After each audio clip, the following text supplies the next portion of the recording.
La lettre inachevée. Un matin d'automne, alors que le ciel était d'un gris plombé et que la pluie tombait doucement, une enveloppe jaunie apparut sur le perron d'une maison modeste. L'enveloppe ne portait aucun timbre, aucun nom, seulement l'adresse de la maison. À l'intérieur, Céline, une jeune femme aux yeux lumineux, était en train de préparer son thé. En apercevant l'enveloppe, sa curiosité fut piquée. Elle l'ouvrit délicatement et en sortit une feuille de papier, à moitié couverte d'une écriture fine et élégante. La lettre commençait ainsi: « À la personne qui trouvera ces mots, je dois vous raconter une histoire qui hante mes nuits et mes jours. » Céline fut tout de suite captivée. L'auteur parlait d'un amour perdu, d'une promesse non tenue et d'un regret éternel. Mais, à mi-chemin, la lettre s'arrêtait brusquement, comme si l'écrivain avait été interrompu en plein élan, ou n'avait pas trouvé la force de continuer. Intriguée, Céline décida de mener l'enquête. Elle se rendit à la bibliothèque locale et chercha des indices dans les archives. Après des heures de recherche, elle tomba sur un article de journal datant de plusieurs décennies.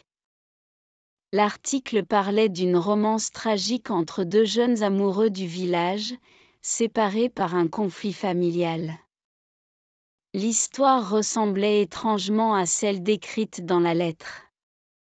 Céline, poussée par une force intérieure, se rendit au cimetière du village. Là, elle trouva une tombe ancienne, portant le nom d'Émilien. À côté, une tombe plus récente, sans nom, seulement une citation: « À mon amour éternel, qui a quitté ce monde trop tôt. » Céline ressentit une vague d'émotion. Elle comprit qu'Émilien était l'auteur de la lettre inachevée, et que l'amour de sa vie était enterré à ses côtés. Elle décida de terminer la lettre pour lui, écrivant un adieu touchant, rempli d'amour et d'espoir. Le soir, elle retourna au cimetière avec une bougie. Elle lut la lettre à voix haute, puis la brûla, laissant les cendres s'envoler avec le vent. En rentrant chez elle, Céline se sentit en paix, sachant qu'elle avait aidé deux âmes à trouver la tranquillité. Les jours suivants, d'étranges coïncidences commencèrent à se produire. Céline rencontrait des gens qui semblaient liés à l'histoire d'Émilien, chaque rencontre la guidant vers un nouveau chapitre de sa propre vie. Elle rencontra Maxime, un homme doux et attentionné, avec qui elle partagea des moments précieux. Ensemble, ils redonnèrent vie à la maison de Céline, plantant des fleurs, peignant les murs et remplissant chaque pièce de rires et de chansons. Avec le temps, Céline comprit que chaque vie est une lettre, parfois inachevée, mais toujours riche de sens et d'amour. Elle réalisa que le passé, avec ses ombres et ses lumières, façonne le présent, mais que c'est à chacun de choisir comment écrire son propre futur. Le pont des souvenirs perdus. Dans un petit village niché entre deux montagnes, un pont en pierre ancien enjambait une rivière tumultueuse. Ce pont, malgré son apparence robuste, était enveloppé de mystère. Les anciens du village disaient qu'il avait le pouvoir de révéler les souvenirs oubliés à ceux qui osaient le traverser à minuit.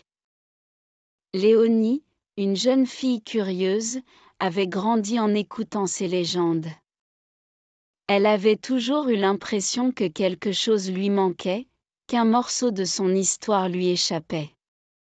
Poussée par ce sentiment, elle décida un soir d'aller au pont. Le ciel était étoilé, et la lune projetait une lumière argentée sur les pierres du pont. Léonie prit une grande inspiration et se lança. À chaque pas, des images surgissaient dans son esprit, des rires, des larmes, des visages flous.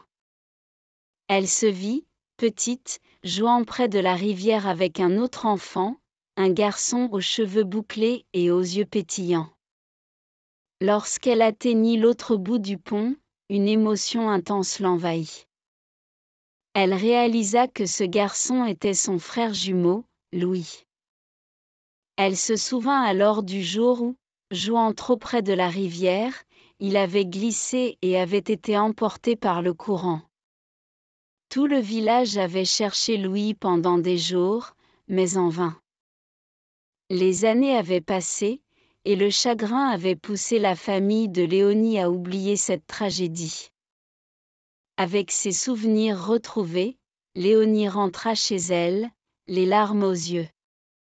Elle raconta tout à ses parents, qui, submergés par l'émotion, confirmèrent la triste vérité. Ils décidèrent ensemble d'ériger une petite stèle près du pont en mémoire de Louis. Avec le temps, le pont devint un lieu de pèlerinage pour ceux qui cherchaient à se reconnecter avec leur passé. Léonie, avec l'aide de sa famille, transforma la maison familiale en un lieu d'accueil pour ces voyageurs de la mémoire. Les gens venaient de loin pour traverser le pont et retrouver des fragments de leurs souvenirs. Chacun repartait avec une histoire, un sourire ou une larme, mais tous avaient en commun le sentiment d'avoir renoué avec une partie d'eux-mêmes. Léonie, quant à elle, trouva la paix en aidant les autres à se retrouver. Elle comprit que la mémoire n'est pas seulement un reflet du passé, mais aussi un pont vers l'avenir. Elle réalisa que chaque souvenir, qu'il soit joyeux ou douloureux, fait partie de ce qui nous construit, et qu'il est essentiel de les chérir et de les partager.